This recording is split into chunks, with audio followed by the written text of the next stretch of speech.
মুর্শিদাবাদ অনেক ইতিহাসের সাক্ষী এই জেলা। আছে রাজপ্রাসাদ, মহল, বিভিন্ন স্থাপত্য, রাজাদের সব সমাধি থেকে শুরু করে আছে গুপ্তপথ।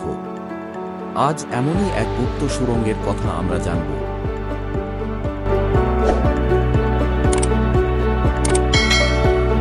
আমরা কাঠগোলা থেকে বেরিয়ে এখন দাঁড়িয়ে আছি জগৎ শেঠের বাড়ির সামনে।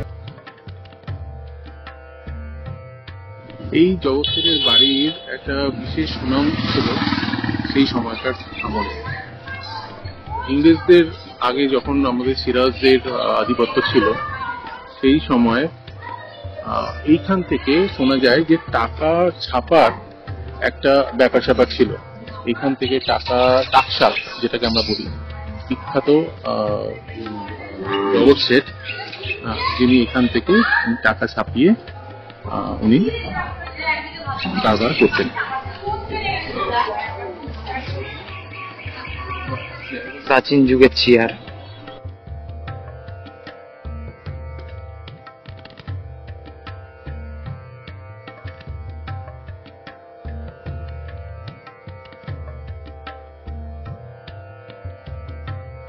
জগৎ শেঠের বাড়িতে একটা বিশেষ বৈশিষ্ট্য হচ্ছে যে এখানে আমরা দেখতে পাচ্ছি যে সুড়ঙ্গ পথ। এখনকার দিনে এই সুড়ঙ্গ পথটাকে মিউজিয়াম হিসেবে ব্যবহার করা হয়েছে, কিন্তু পূর্বে এটাকে বিভিন্নভাবে ব্যবহার করা হতো। হতে পারে যে এখানে টাকা পয়সার কোনো ব্যাপার থাকতো, গুপ্ত হবে, কিন্তু এখন আর সেটা নেই।